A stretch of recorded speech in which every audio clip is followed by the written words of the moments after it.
Today, we're going to walk through how Maryland can approach SLFRF closeout in a structured, low-risk way. The goal is simple: close out with confidence, meaning no surprises, clean documentation, and readiness if Treasury asks questions later. We'll cover where things stand today, what we've learned from the desk reviews, and how to move forward.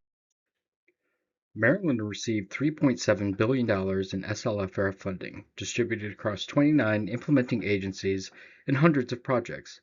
With spending concluding in 2026, we're now entering the phase where execution needs to shift towards closeout readiness. At this scale, closeout is not just administrative, it's a coordinated statewide effort. Closeout matters because it's the final checkpoint for compliance.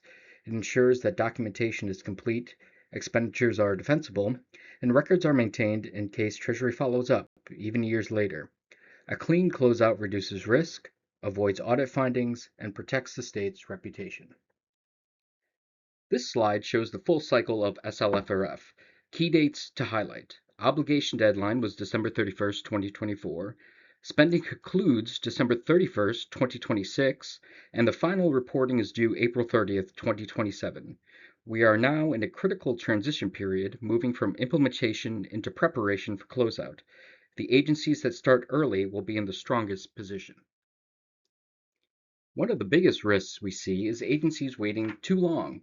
As closeout approaches, teams often realize they're missing documentation, unclear on requirements, or unsure how to organize records.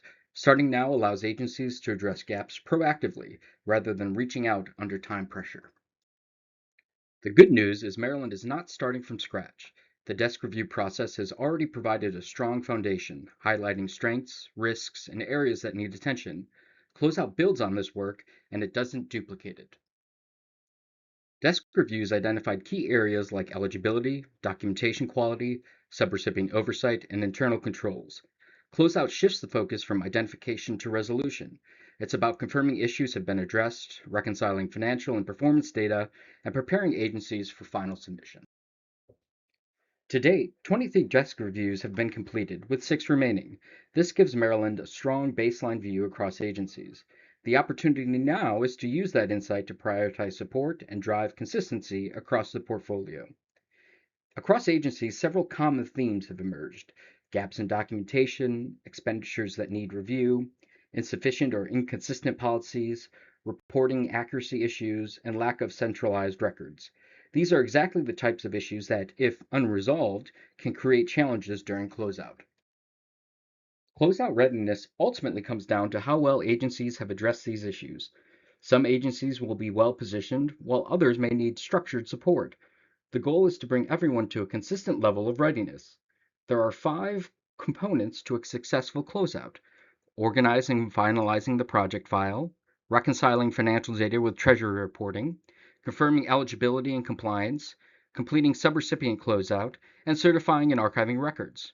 These steps provide a clear, repeatable framework for agencies to follow.